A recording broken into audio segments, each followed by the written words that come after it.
ಗಾಂಧಿ ಇದಕ್ಕೆ ಹೋಗಿದ್ದೇನೋ ಸುಮ್ಮನೆ ಇಂಥದ್ದೊಂದು ದೊಡ್ಡದು.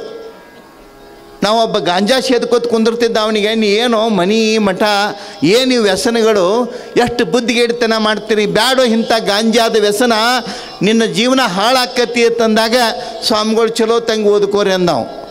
ನಾ ಇವನಂದೆ ನಾ ಏನು ಅಲ್ಲ ನೀವು ಹೇಳಾಕತ್ತೀರಿ ಇಷ್ಟರೇ ಗೊತ್ತಿಲ್ಲ ನಿಮ್ಗೆ ಇಷ್ಟೆಲ್ಲ ಹೇಳ್ತೀರಿ, ಗಾಂಜಾ ಸೇದು ತಪ್ಪಂತೀರಿ. ಗಾಂಜಾ ಮಡಿವಾಳಪ್ಪ ಗಾಂಜಾ ಸೇದಿಲ್ಲೇನ್ರಿ? ಬಬಲಾದಿ ಸದಾಶಿವಪ್ಪ ಶೆರೆ ಕುಡ್ದಿಲ್ಲೇನು ಕೇಳ್ತಾರೆ ಮಕ್ಕಳವರು ಮಾಡೋರು.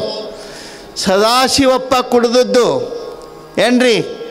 ಶಿಶುನಾಳ ಶರೀಫ್ ಹೇಳ್ತಾನೆ, ತಂಬಾಕಿಲ್ಲದೆ ಏನು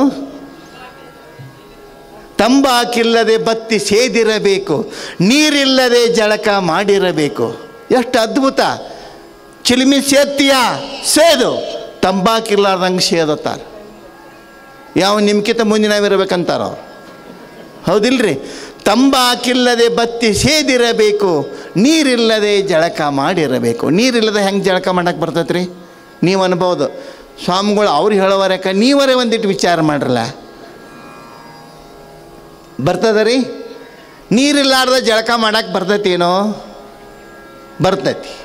ನೀವು ಬರೋಂಗಿಲ್ಲ ಅಂದ್ರೆ ಬರ್ತೈತಿ. ಹೆಂಗೆ? ಇವ್ರು ಹೇಳೋ ಜಳಕ್ಕೆ ಯಾವುದಂತಂದ್ರೆ ನೀರಿಲ್ಲದೆ ಜಳಕ ಮಾಡಿರಬೇಕು ಅಂತಂದರೆ ಈಗೇನು ನಡೆದದಲ್ಲ, ಶರಣರ ವಚನ ಅಮೃತ ಧಾರೆಯ ಪವಿತ್ರವಾದಂಥ ಈ ಜಲದೊಳಗೆ ಏನು ನಡೆದದಲ್ಲ, ಇದು ನಿಜವಾದ ಜಳಕ. ಅದು ಹೊರಗೆ ತೊಳಿತೈತಿ ನೀರು, ಇದು ಒಳಗೆ ತೊಳಿತದ. ತಂಬಾಕಿಲ್ಲದೆ ಬತ್ತಿ ಸೇದಿರಬೇಕು. ಐತೆ ತಾಕತ್ತು? ಆ ತಾಕತ್ತು ಐತೇನೋ?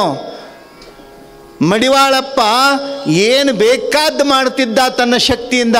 ಮಾಡ್ತಿರ ಒಂದರೆ ಮಾಡಿ ತೋರಿಸ್ರಿ.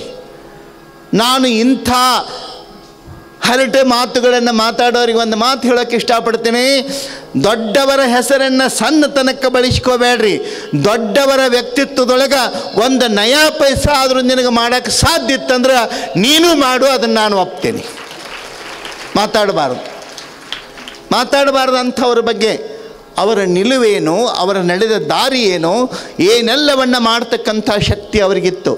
ಆದರೆ ನೆನಪಿಟ್ಕೋಬೇಕು, ನಮ್ಮ ಚಟಗಳು, ನಮ್ಮ ವ್ಯವಸ್ಥೆಗಳಿಗೆ ದೊಡ್ಡವರನ್ನು ಬಳಸಿಕೊಳ್ಳೋದು ಬೇಡ.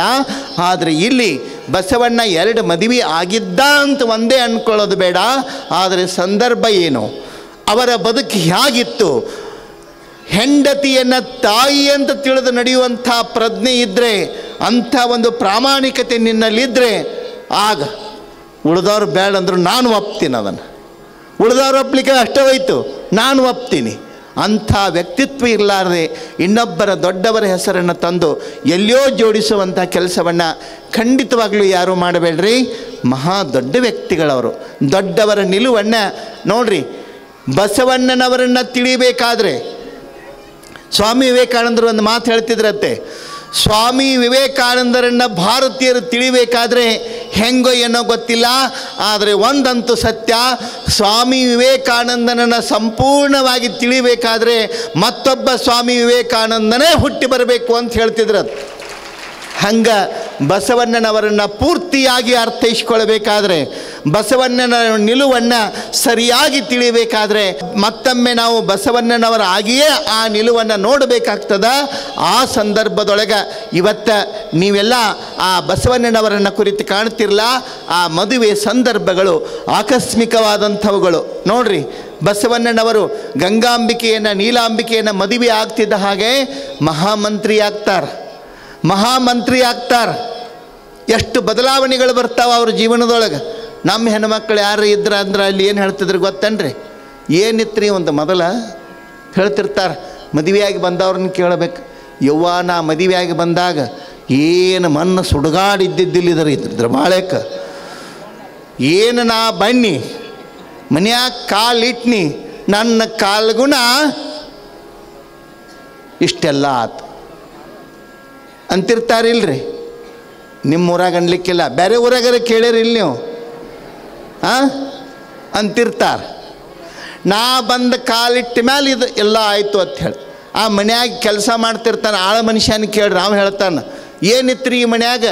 ಏನೇನೂ ಇರಲಿಲ್ಲ, ನಾ ಬಂದಿಲ್ಲಿ ಕತ್ತಿ ದುಡ್ದಂಗೆ ದುಡಿದ್ನಿ, ಇಷ್ಟೆಲ್ಲ ಪರಿಶ್ರಮ ಪಟ್ನಿ. 10 ಎಕರೆ ಇದ್ದದ್ದು 25 ಎಕರೆ ಆತ್. ಹಂಚಿನ ಮನೆ ಇದ್ದದ್ದು ಕಡೆಪಾಟ್ ಮನೆ ಆತ್. ಏನೆಲ್ಲ ಆತ್. ಏನೇನು ಇದ್ದಿದ್ದಿಲ್ಲ. ಮನೆ ಮುಂದೆ ಕಾರ್ ಬಂದು ನಿಂತು ನಾ ದುಡಿದ್ನಿ ಅಂಥೇಳಿ ನನ್ನ ಕಾಲ್ಗುಣದಿಂದ ಆತತ್ ಅವ ಹೇಳ್ತಾನೆ. ಕೇಳ್ರಿ ನೀವು, ಹೇಳ್ತಾನ.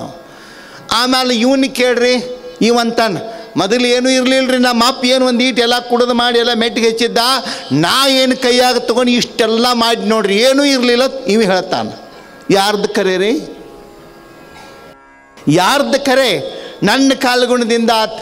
ಗಂಗಾಂಬಿಕೆ ಅನ್ನಲಿಲ್ಲ, ನೀಲಾಂಬಿಕೆ ಅನ್ನಲಿಲ್ಲ, ಬಸವಣ್ಣ ಏನೂ ಇರಲಿಲ್ಲ, ನಮ್ಮ ಕಾಲ್ಗುಣದಿಂದ ಹಿಂಗೆ ಆತತ್ತ ಅವ್ರು ಅನ್ನಲಿಲ್ಲ. ಯಾಕೆ? ನಮ್ಮ ಕಾಲ್ಗುಣದಿಂದ ಅವನಿಗೆ ಬಸವಣ್ಣನಿಗೆ ಆಗಲಿಲ್ಲ, ಬಸವಣ್ಣನ ಕೈ ಹಿಡಿದು ನಾವು ಪಾವನರಾದೀವು ಅಂತ ಹೇಳ್ತಿದ್ರಲ್ಲ. ಇದು ನಿಜವಾದಂಥ ಸಂಸಾರ, ಇದು ನಿಜವಾದಂಥ ಬದುಕು.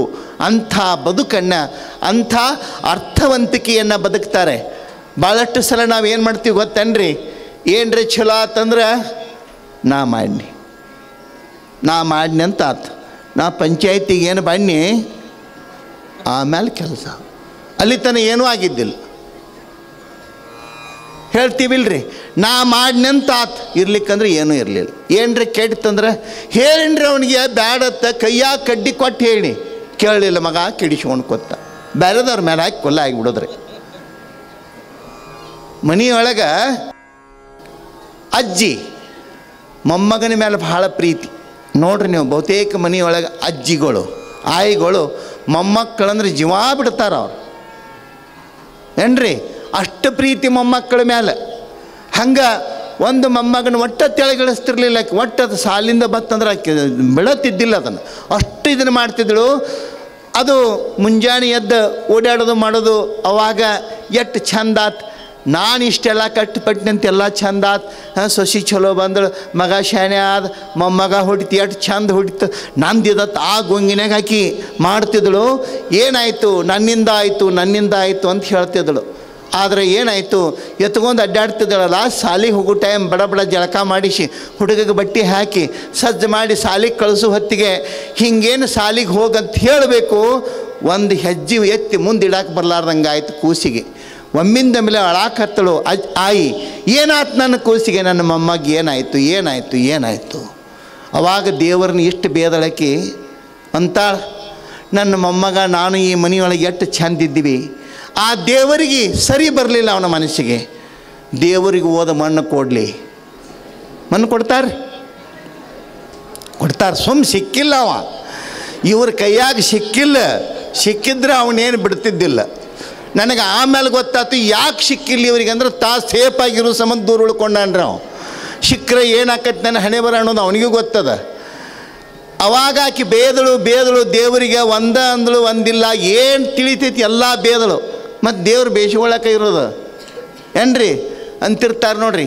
ಏನ ಅನ್ಲಿ ಏನ ಮಾಡಲಿ ಸುಮ್ಮ ದೇವ್ರು ಕುತ್ತಂಗೆ ಕುಂದ್ರು, ಅದ್ರ ಅರ್ಥ ದೇವ್ರ ಕೆಲಸ ಬೇಯಿಸ್ಕೊಳ್ಳೋದು. ಮಳೆ ಕೊಟ್ಟರು ಬೇಯಿಸ್ಕೊಳ್ಳೋದು, ಮಳೆ ಕೊಡದಿದ್ರು ಬೇಯಿಸ್ಕೊಳ್ಳೋದು. ಬೇಯ್ತೀವಿಲ್ರಿ? ಯಾರನ್ನ ಬೇಯ್ತೀವಿ ನಾವು? ಹಂಗೆ ಬೇದಿಟ್ಲು. ಕೊನೆಗೆ ಆ ಮಗು ಏನಾಯಿತು ಅಂತ ಹೇಳಿ ಡಾಕ್ಟ್ರನ್ನ ಕರ್ಕೊಂಬಂದರು. ಅವ್ರನ್ನ ಕರಿ ಇವ್ರನ್ನ ಕರಿ, ನೀ ಕೂಡು ಒಂದು ಹೆಜ್ಜೆ ಸಹಿತ ಮುಂದೆ ಎತ್ತಿ ಬಿಡ್ಲಾಕ್ ಬರಲಾರ್ದಂಗೆ ಆಗಿತ್ತು. ಅದಕ್ಕೆ ಕಡೆಗೆಲ್ಲ ನೋಡ್ರಿ, ಡಾಕ್ಟ್ರ್ ನೋಡ್ರಿ, ಎಲ್ಲ ನಾಡಿ ನೋಡ್ರಿ, ಎಲ್ಲ ಬರೋಬರಿ ಐತಿ, ಎಲ್ಲ ಆರೋಗ್ಯ ಐತಿ, ಏನೂ ತೊಂದರೆ ಇಲ್ಲ. ಏನಾಗೈತಿ ಏನೂ ಆಗಿದ್ದಿಲ್ಲ ರೀ. ಏನಾಗಿತ್ತಂದ್ರೆ ಈ ಮುದುಕಿ ಆ ಹುಡುಗಗೆ ಚಡ್ಡಿ ಹಾಕುವ ಹೊತ್ತಿನೊಳಗೆ 2 ಕಾಲು ಒಂದರಾಗ ಸೇರಿಸಿದ್ದಳು.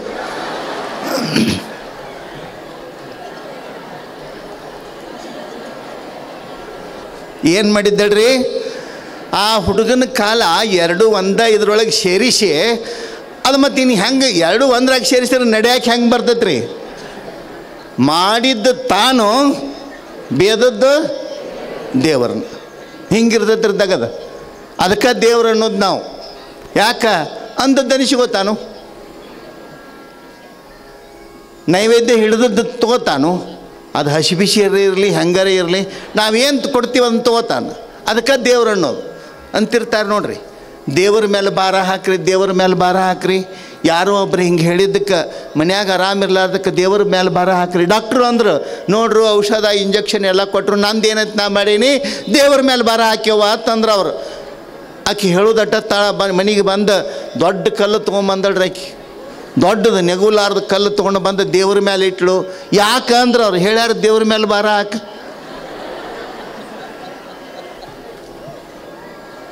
ಹಿಂಗೆ ದೇವ್ರ ಮೇಲೆ ಭಾರ ಹಾಕೋದು.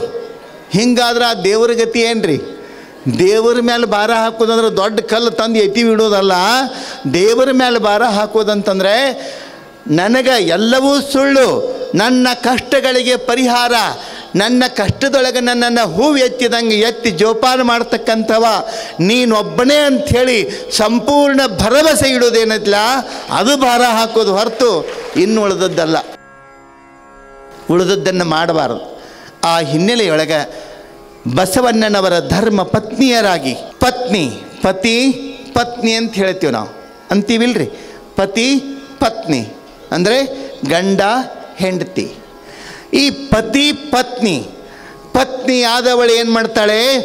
ಪತಿಯನ್ನು ಪತನ ಮಾರ್ಗದತ್ತ ಒಯ್ತಾಳೆ. ಪತ್ನಿಯಾಗಿ ಬಂದಳು ಅಂತಂದರೆ ಪತಿಯನ್ನು ಪತನ ಮಾರ್ಗದತ್ತ, ಅಧಃಪತನದತ್ತ ಕರ್ಕೊಂಡು ಹೋಗ್ತಾಳೆ. ಅದಕ್ಕೆ ಯಾವಾಗಲೂ ಪತ್ನಿಯಾಗಿರಬಾರ್ದು, ಪತಿಗೆ ಪತ್ನಿಯಾಗಿರಬಾರ್ದು, ಧರ್ಮ ಪತ್ನಿಯಾಗಬೇಕು.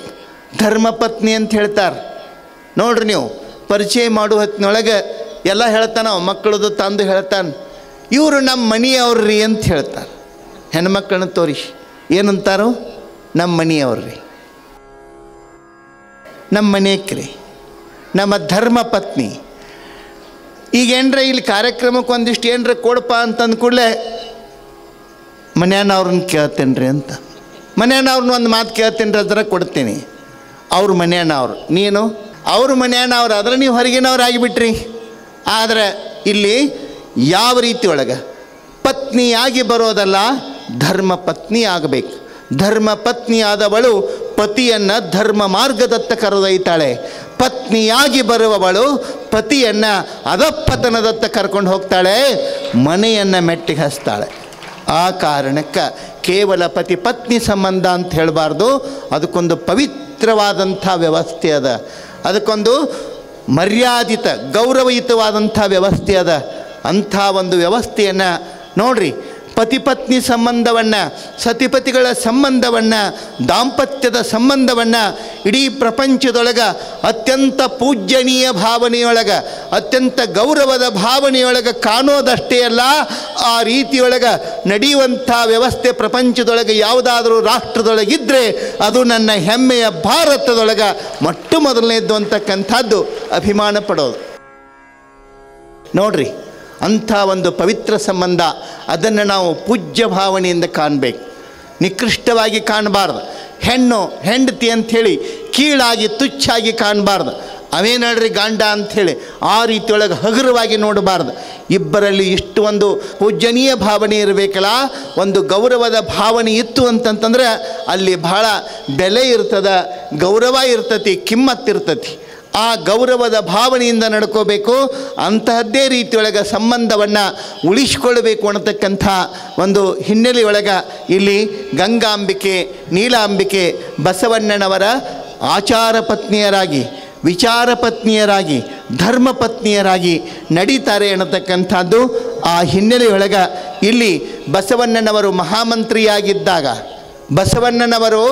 ಮಹಾಮಂತ್ರಿಯಾಗಿದ್ದಾಗ ಏನಿರ್ತದೆ ವ್ಯವಸ್ಥೆ? ಬಿಜ್ಜಳನ ಭಂಡಾರ ಖಾಲಿಯಾಗ್ತಾ ಬಂದಿತ್ತು. ಬರಗಾಲದ ಸಂದರ್ಭ, ಆರ್ಥಿಕ ವ್ಯವಸ್ಥೆಯನ್ನು ಹೆಂಗೆ ಹೊಂದಿಸ್ಕೋಬೇಕು ಅನ್ನತಕ್ಕಂಥ ಯೋಚನೆಯೊಳಗಿರುವಾಗ ಮಹಾಮಂತ್ರಿಯಾಗಿ, ಬಿಜ್ಜಳನ ಪ್ರಧಾನಿಯಾಗಿ ಬಸವಣ್ಣನವರು ಅಲ್ಲಿ ಅಧಿಕಾರವನ್ನು ಸ್ವೀಕರಿಸಿ ಕೂತಿರ್ತಾರೆ. ಆ ದರ್ಬಾರದೊಳಗೆ, ಮಂತ್ರಿಮಂಡಲದ ಸಭೆಯೊಳಗೆ ಕೂತಿರ್ತಾರೆ. ಬಿಜ್ಜಳ ಅರಸ ಇರ್ತಾನೆ, ಎಲ್ಲ ವಿದ್ವಾಂಸರು, ಪಂಡಿತರು ಎಲ್ಲರೂ ಇರ್ತಾರೆ. ಎಲ್ಲರೂ ಇರುವಂಥ ವ್ಯವಸ್ಥೆಯೊಳಗೆ ಅಲ್ಲೊಂದು ಪ್ರಸಂಗ ಆಗ್ತದ. ಒಂದು ಲಿಪಿ ಅದನ್ನು ತೆಗೆದುಕೊಡ್ತಾರೆ, ನೋಡ್ತಾರೆ, ಯಾವುದೋ ಒಂದು ಲಿಪಿ ಅದ, ಮಹತ್ವದ ಲಿಪಿ ಐತಿ ಇದು ಅಂತ ಈಕೊಂಡು ಹೇಳಿ ಎಲ್ಲರಿಗೂ ತೋರಿಸ್ತಾರೆ. ಆಸ್ಥಾನದೊಳಗೆ ಎಲ್ಲ ಭಾಷೆಯನ್ನು ಬಲ್ಲವರಿದ್ದರು. ಎಲ್ಲ ಪಂಡಿತರನ್ನ ಕರೆದು ಆಗಲೇ ನೋಡಕ್ಕೆ ಹಚ್ಚಿದ್ರು. ಅದೇನು ಅನ್ನೋದನ್ನು ತಿಳಿಯೋದಕ್ಕೆ ಹಚ್ಚಿದ್ರು. ನೋಡ್ತಾರೆ. ನೋಡಿದಾಗ ಎಲ್ಲರಿಗೂ ಕೇಳಿದರು, ಯಾರಿಗೂ ಹೇಳಕ್ಕೆ ಬರಲಿಲ್ಲ. ಅಷ್ಟೊತ್ತಿಗಾಗಲೇ ಮಂಚರಸರು ಭಾಳಷ್ಟು ಪಿತೂರಿಯನ್ನು ನಡೆಸಿದರು. ಬಸವಣ್ಣ ಒಮ್ಮಿಂದೊಮ್ಮಿಗೆ ಬಂದು ಮಹಾಮಂತ್ರಿಯಾದ, ಇಷ್ಟು ದಿವಸ ನಾವು ಇಲ್ಲಿದ್ದೀವಿ, ನಾವೇನು ಮಾಡೋಕ್ಕಿರ್ಬೇಕು ಇಲ್ಲಿ ಅಂತ ಈಕೊಂಡು ಹೇಳಿ ಸ್ವಲ್ಪ ಹಲ್ಲು ಕಡಿದು ಚಾಲೋ ಇತ್ತು. ಆವಾಗ ಏನಾಗ್ತದ, ಆ ಒಂದು ತಾಮ್ರದ ಪಠ ಅದರೊಳಗೆ ಏನೈತಿ ಅನ್ನೋದನ್ನು ನೋಡೋದಕ್ಕೆ ಯಾರಿಗೂ ಸಾಧ್ಯ ಆಗೋದಿಲ್ಲ. ಬಿಜ್ಜಳರಸ ಮುದ್ದಾಮ್ ಇವನಿಗೂ ಕೊಟ್ಟ. ಯಾರಿಗೆ? ಮಂಚರಸರಿಗೆ. ನೋಡ್ರಿ ಮಂಚರಸರೇ, ನೀವು ಹಿರಿಯರು, ವಿದ್ವಾಂಸರು, ಪಂಡಿತರು, ನಿಮಗೆ ತಿಳಿತದ ನೋಡ್ರಿ ಅಂತ ಹೇಳಿ ತಂದ. ನೋಡಿದ ಏನಾಗಿತ್ತಂದ್ರೆ ಎಲ್ಲ ಸ್ವಚ್ಛ ಒರಿಸಿಟ್ಟಂಗಿತ್ತವ. ಅಂದ ಇದ್ರಾಗ ನನಗೇನು ಗೊತ್ತಾಗೋದಿಲ್ಲ ಅಂದವು. ಎಲ್ಲರನ್ನೂ ಕೇಳಿದರು. ಬೇರೆ ಬೇರೆ ಲಿಪಿಯನ್ನು ಬಲ್ಲವರನ್ನು ಕರೆಸಿ ಓದಿಸಿ ತೋರಿಸಿರು, ಯಾರಿಗೂ ತಿಳಿಲಿಲ್ಲ. ಬಸವಣ್ಣನ ಕೈ ಕೊಟ್ಟರು. ಮನ್ಸಣ್ಣಂದ, ನಮ್ಮಂಥವ್ರ ಹಿಂಗಾಗಿರುವ ಹೊತ್ತಿನಾಗ ಬಸವಣ್ಣಿಗೇನು ಮಣ್ಣು ತಿಳಿಬೇಕ್ರಿ? ನಮ್ಮಂಥವ್ರೇ ಹಿಂಗಿರುವ ಹೊತ್ತಿನೊಳಗೆ ಬಸವಣ್ಣಿಗೆ ಹೆಂಗೆ ತಿಳಿತದ? ಮಂಚರಸ ನಗುತ್ತಿದ್ದ. ಏನು ಓದ್ತಾನೆ ಬಸವಣ್ಣ, ಅವಾಗೇನು ಮಣ್ಣು ತಿಳಿತೈತಿ? ಬಸವಣ್ಣನ ಕೈಗೆ ಕೊಡ್ತಿದ್ದ ಹಾಗೆ ನೋಡಿದ, ಭಾಳ ಸರಳ ಐತಿ ಅಂದವು. ಇದ್ರೊಳಗೆ ಏನು ಕ್ಲಿಷ್ಟ ಇಲ್ಲ, ಹೇಳಪ್ಪ ನೋಡೋಣ ಅಂದವು ಮಂಚರಸ. ಭಾಳ ಕ್ಲಿಷ್ಟ ಇಲ್ಲ ಅಂತ ಹೇಳೋದು ಸರಳ, ಹೇಳಿ ನೋಡೋಣ. ಆವಾಗ ಬಸವಣ್ಣ ಓದಿ ಹೇಳ್ತಾನೆ, ಬಿಜ್ಜಳರಸರೇ ತಾವು ಒಪ್ಪುವುದಾದರೆ ತಮ್ಮ ಸಿಂಹಾಸನದ ಕೆಳಗೆ ಚಾಲುಕ್ಯ ವಂಶಸ್ಥರ ಹಿರಿಯ ಅರಸರು ಆಪತ್ಕಾಲದ ನಿಧಿಯಾಗಿ ಅಡಗಿಸಿಟ್ಟಿರ್ತಕ್ಕಂಥ ಬಂಗಾರದ ಹೊನ್ನ ಕೊಪ್ಪರಿಗೆ ತೆಳಗೈತಿ ಅಂತ ಹೇಳಿದ. ಬಿಜ್ಜಳನಿಗೆ ಭಾಳ ಆಶ್ಚರ್ಯ ಆಯಿತು. ಇರ್ಬೋದೇ? ಆವಾಗ ಮಂಚರಸಂದ, ಸಾಧ್ಯಲ್ಲ ಪ್ರಭುಗಳೇ, ಅವನ ಮಾತು ಕೇಳಬೇಡ್ರಿ, ಇನ್ನೂ ತಲೆ ಮ್ಯಾಗಿನ ಮಾವು ಸಾರಿಲ್ಲ ಅವಾಗ, ನೀವು ಅವನ ಮಾತು ಕೇಳಿ ಏನರೇ ಮಾಡ್ಕೊಂಡು ಕೂತೀರಿ. ನಿಮ್ಮ ಸಿಂಹಾಸನವನ್ನು ಜಾಗ ಬಿಟ್ಟು ಅಳಿಗಾಡಿಸೋದು ಅಂದ್ರೆ ನಮ್ಮ ರಾಜ್ಯಕ್ಕನ ದೊಡ್ಡ ಆಪತ್ತಂದವು. ಇಂಥದ್ದು ಹೇಳೋರು ಭಾಳ ಇರ್ತಾರೆ ರೀ. ಇಲ್ಲದ್ದೇನ್ರಿ ನೇಮ ಹೇಳಿ ಅಳಿಗಾಡಿಸ್ಬೇಡ, ಸರಿ ಬೇಡ, ಆ ಕಡೆ ಹೊಳ್ಳೆ ಬೇಡ, ಈ ಕಡೆ ಕೊಂಡ್ರೆ ಬೇಡ, ಹಂಗೆ ಕೊಂಡ್ರಿ ಹಿಂಗೆ ಕೊಂಡ್ರಿ. ಈ ಅದ್ರಾಗ ಮದುವೆ ಮಾಡುವತ್ನಾಗರ ಇಟ್ಟು ತಲೆ ತಿಂತಾರೆ ಆ ಹುಡುಗ ಹುಡುಗಿನ. ಬ್ಯಾಡದ್ರ ಸುದ್ದಿ. ಆ ಕಡೆ ನೋಡಿ, ಈ ಕಡೆ ನೋಡಿ. ಅವ ಮಂತ್ರ ಹೇಳವ, ಆ ಕಡೆ ಕರೆದ್ರೆ ಇವ್ ಫೋಟೋದಾವ, ಈ ಕಡೆ ಕರಿತಿರ್ತಾನು. ಎಲ್ಲರೂ ಆ ಕಡೆ ಕರೆದು ಈ ಕಡೆ ಕರೆದು ಅವು ಎರಡು ಅಂತಿರ್ತಾವು. ಯಾವಾಗ ಅಕ್ಕಿ ಕಾಳು ಒಗದು ನಮ್ಮನ್ನು ತಣ್ಣಗೆ ಬಿಡ್ತಾರೋ ಅಂತ ಹೇಳಿ ಆ ವಿಚಾರ ಮಾಡ್ತಿರ್ತಾವೆ. ಇಂಥವು ಹೇಳೋರು ಭಾಳ. ಮಂಚರಸ ಅಂದ, ಇದು ಆ ಹಂಗೆ ಅಷ್ಟು ಸರಳ ಅವನು ಹೇಳಿದ್ದಕ್ಕೆ ನೀವು ಮಾಡಬೇಡ್ರಿ. ಈ ಸಿಂಹಾಸನ ಅಳಗಾಡಿಸಿದರೆ ಈ ರಾಜ್ಯಕ್ಕೆ ಆಪತ್ತು ಅಂತಂದ. ಆವಾಗ ಬಿಜ್ಜಳರಸ ಕೇಳಿದ, ಹೌದೇ ಬಸವರಸರೇ ಅಂತಂದಾಗ, ಹಾಗೇನಿಲ್ಲ ಪ್ರಭು ಅಂತಂದ್ರು ಅವರು. ತಮ್ಮ ಚಿತ್ತ ಅಂತಂದ. ಆವಾಗ ಬಿಜ್ಜಳರಸ ಅಂದ, ಬಸವಣ್ಣನ ಒಂದು ನಿಲುವನ್ನು ನೋಡೋಣ ಅಂಥೇಳಿ ಬಿಜ್ಜಳ ಸಿಂಹಾಸನವನ್ನು ಅಲಗಿಸಲಿಕ್ಕೆ ಒಪ್ಪಿಗೆ ಕೊಡ್ತಾರೆ. ಸಿಂಹಾಸನವನ್ನು ತೆಗೆದಿಟ್ಟು ಅಲ್ಲಿ ಅಗೆದು ನೋಡ್ತಾರೆ. ಬಸವಣ್ಣನೇ ಮುಂದೆ ನಿಂತು ಅದಕ್ಕೆ ಕೈ ಹಚ್ಚಿ ಆ ನಾಣ್ಯಗಳನ್ನು ಹೊನ್ನ ಕೊಪ್ಪರಿಗೆಯನ್ನು ತೆಗೆಯೋದಕ್ಕೆ ನಿಂತಾಗ ಅಲ್ಲಿರ್ತಕ್ಕಂಥದ್ದು 88 ಕೋಟಿ ರೂಪಾಯಿಗಳ ಹೊನ್ನ ಕೊಪ್ಪರಿಗೆ. ಯಾವಾಗ ಬಸವಣ್ಣನವರ ಕೈ ಹತ್ತಿತೋ ಹಸ್ತ ಪರುಷ 8,000 ಕೋಟಿ ರೂಪಾಯಿಗಳ ಹೊನ್ನ ಕೊಪ್ಪರಿಗೆಯಾಗಿ ಹೊರಗೆ ಬರ್ತದೆ. ಬಿಜ್ಜಳನಿಗೆ ಇಷ್ಟು ಸಂತೋಷ ಆಯಿತು, ನನ್ನ ಭಂಡಾರ ತುಂಬಿ ಹೋತಂದವು. ಅದಕ್ಕಂತಾನೆ ಬಸವಣ್ಣನ ಹಸ್ತಪರುಷ ನೋಡ್ರಿ, ಬಸವಣ್ಣನ ಕೈ ಪರುಷ.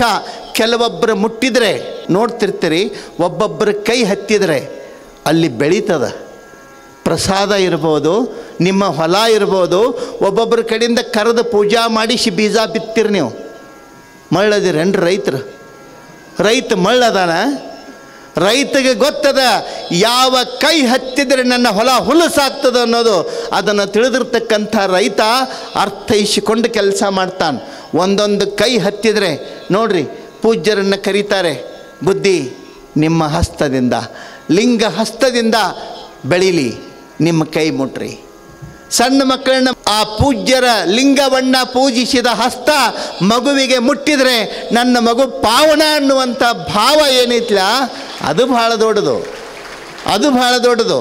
ಹಂಗೆ ಬಸವಣ್ಣನ ಹಸ್ತಪರುಷ ಹೊನ್ನ ಕೊಪ್ಪರಿಗೆಗಳು ಸಿಕ್ಕಾಗ ಬಿಜ್ಜಳ ಅಂತಾನೆ, ನನ್ನ ರಾಜ್ಯ ಇನ್ನು ಮುಂದೆ ಸಮೃದ್ಧಿಯಾಗಬೇಕು, ನೀರಾವರಿ ಯೋಜನೆಗಳು ಬರಬೇಕು, ರೈತರಿಗೆ ಸಮೃದ್ಧ ನೀರಿನ ವ್ಯವಸ್ಥೆಯನ್ನು ಕಲ್ಪಿಸಿಕೊಡ್ಬೇಕು. ಇಂಥ ಒಂದು ಆಶಯವನ್ನು ಬಿಜ್ಜಳ ವ್ಯಕ್ತಪಡಿಸ್ತಾನೆ. ಇಷ್ಟು ಸಿಕ್ಕತ್ತೆ ಅಂದರೆ ಮತ್ತೊಂದು ಬಂಗಾರ ಪಲ್ಲಕ್ಕಿ ಮಾಡಿಸೋನು ಅನ್ನಲಿಲ್ಲ. ಬಿಜ್ಜಳರಸ ಹೇಳ್ತಾನೆ, ಬಸವಣ್ಣನವರನ್ನು ಕೇಳಿದ, ಹೇಗೆ ಮಾಡೋದು? ಬಸವಣ್ಣನವರು ಹೇಳ್ತಾರೆ, ಎಲ್ಲಕ್ಕಿಂತಲೂ ಮುಖ್ಯ ನೀರು. ಆಮೇಲೆ ಎಲ್ಲ ವ್ಯವಸ್ಥೆಯನ್ನು ರೈತಾಪಿ ವರ್ಗಕ್ಕೆ ಕಲ್ಪಿಸಿಕೊಡ್ತಕ್ಕಂಥದ್ದು. ಯಾವುದೇ ರಾಜ್ಯ ಬೆಳಿಬೇಕು ಅಂತಂದರೆ, ರಾಜ್ಯ ಸುಭಿಕ್ಷ ಆಗಬೇಕು ಅಂತಂದರೆ ಯಾವ ಸರ್ಕಾರ ರೈತರಿಗಾಗಿ ಸಂಪೂರ್ಣ ವ್ಯವಸ್ಥೆಯನ್ನು ಕಲ್ಪಿಸಿಕೊಡ್ತದ, ಯಾವ ರಾಜ್ಯದೊಳಗೆ ರೈತ ಸಮೃದ್ಧವಾಗಿ ಬೆಳಿತಾನೆ, ಖಂಡಿತವಾಗಲೂ ಆ ರಾಜ್ಯ ಬೆಳೀತದ ಹೊರತು ಮತ್ಯಾವ ರಾಜ್ಯನೂ ಬೆಳೆಯೋದಿಲ್ಲ. ಮಾಡಬೇಕಾದದ್ದು ಮೊದಲು ಭಾಳಷ್ಟು ಜನ ಆಲೋಚನೆ ಮಾಡ್ತಾರೆ, ರೈತರಿಗೆ ಅದನ್ನು ಮಾಡಿರಿ, ಇದನ್ನು ಮಾಡಿರಿ, ಹಂಗೆ ಮಾಡಬೇಕು, ಹಿಂಗೆ ಮಾಡಬೇಕು. ನಾನಂತೀನಿ ಸಾಲ ಮನ್ನಾ ಯೋಜನೆಗಳಂಥವು ಬೇಕಾಗಿಲ್ಲ. ರೈತರಿಗೆ ನಿರಂತರವಾಗಿ ನೀರು, ನಿರಂತರ ವಿದ್ಯುತ್ತು, ಬೆಳೆಗೆ ಬೆಲೆ ಕಟ್ಟುವ ಅಧಿಕಾರವನ್ನು ರೈತರಿಗೆ ಕೊಟ್ಟರೆ ಯಾರೂ ಸಾಲ ಮನ್ನಾ ಮಾಡಬೇಕಾದಂಥ ಅವಶ್ಯಕತೆ ಇಲ್ಲ. ನೆನ್ಪಿಟ್ಕೋಬೇಕು, ಸರ್ಕಾರಗಳು ರೈತರ ಸಾಲ ಮನ್ನಾವನ್ನು ಮಾಡಿ ರೈತರಿಗೆ ಭಿಕ್ಷಾ ಕೊಟ್ಟಿವಿ ಅಂಥೇಳಿ ದಿಮಾಕ್ ತೋರಿಸಬೇಕಾಗಿಲ್ಲ. ರೈತರಿಗೆ ಸೌಲಭ್ಯಗಳನ್ನು ಕೊಡ್ರಿ, ವ್ಯವಸ್ಥೆಯನ್ನು ಕೊಡ್ರಿ. ಸಾಲ ಮನ್ನಾ ಮಾಡಬೇಕಾಗಿಲ್ಲ, ನೀವು ಸಬ್ಸಿಡಿಯೊಳಗೆ ಗೊಬ್ಬರ ಕೊಡಬೇಕಾಗಿಲ್ಲ. ಸರ್ಕಾರದ ಸಾಲವನ್ನು ಹರಿಯುವಂಥ ಶಕ್ತಿ ನಮ್ಮ ನಾಡಿನ ರೈತರಲ್ಲಿ ಐತೆ ಅನ್ನೋದನ್ನು ಸರ್ಕಾರಗಳು ಮರಿಬಾರ್ದು. ಬಸವಣ್ಣ ಹೇಳ್ತಾನೆ, ನೀರನ್ನು ಕೊಡೋಣ, ಇನ್ನುಳಿದ ವ್ಯವಸ್ಥೆಯನ್ನು ಕಲ್ಪಿಸಿಕೊಡೋಣ.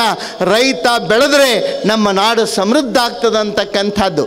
ಅದಕ್ಕೆ ಒಕ್ಕಲಿಗ ನೊಕ್ಕದಿರೆ ಬಿಕ್ಕುವುದು ಜಗವೆಲ್ಲ ಸರ್ವಜ್ಞ ಹೇಳ್ತಾನೆ. ಎಲ್ಲದ ನಮ್ಮ ರಾಜ್ಯದ, ನಮ್ಮ ರಾಷ್ಟ್ರದ ಸಂಪೂರ್ಣ ವ್ಯವಸ್ಥೆ ನಿಂತಿರೋದೆಲ್ಲಿ? ಒಕ್ಕಲತನದ ಮೇಲೆ. ಒಕ್ಕಲಿಗ ನೊಕ್ಕದಿರೆ ಅಂದ್ರೆ ಒಕ್ಕಲತನವನ್ನು ಕೈ ಬಿಟ್ಟ ಅಂತಂದರೆ ರಾಜ್ಯ ಅಲ್ಲ, ಇಡೀ ರಾಷ್ಟ್ರ ಬಿಕ್ತದ. ನೆನಪಿಟ್ಕೋಬೇಕು, ಈ ರಾಷ್ಟ್ರವನ್ನು ಸಲುವತಕ್ಕಂಥವ ಯಾವುದೇ ಪ್ರಧಾನಮಂತ್ರಿ, ಮುಖ್ಯಮಂತ್ರಿ ಅಲ್ಲ, ನಮ್ಮ ನಾಡಿನ ನನ್ನ ಹೆಮ್ಮೆಯ ರೈತ ಈ ರಾಷ್ಟ್ರವನ್ನು ಸಲುತ್ತಾನೆ ಅನ್ನೋದನ್ನು ಯಾರೂ ಮರಿಬಾರ್ದು. ಆ ಹಿನ್ನೆಲೆಯೊಳಗೆ ರೈತರನ್ನು, ಈ ರೈತಾಪಿ ವರ್ಗವನ್ನು ಬದುಕಿಸ್ತಕ್ಕಂಥ, ಅವರಿಗೆ ಸಹಕಾರ ಮಾಡುವಂಥ ಯೋಜನೆಗಳು ಬರಬೇಕು. ಎಲ್ಲಕ್ಕಿಂತಲೂ ಮುಖ್ಯವಾಗಿ ನನ್ನ ಆಶಯ, ಈಗ ನೋಡ್ರಿ, ಯಾವುದೇ ಒಂದು ವಸ್ತು ತಯಾರು ಮಾಡಿದ್ರೆ ಆ ವಸ್ತುವಿನ ಮೇಲೆ ರೇಟ್ ಫಿಕ್ಸ್ ಅವರು ಮಾಡ್ತಾರಿಲ್ರಿ.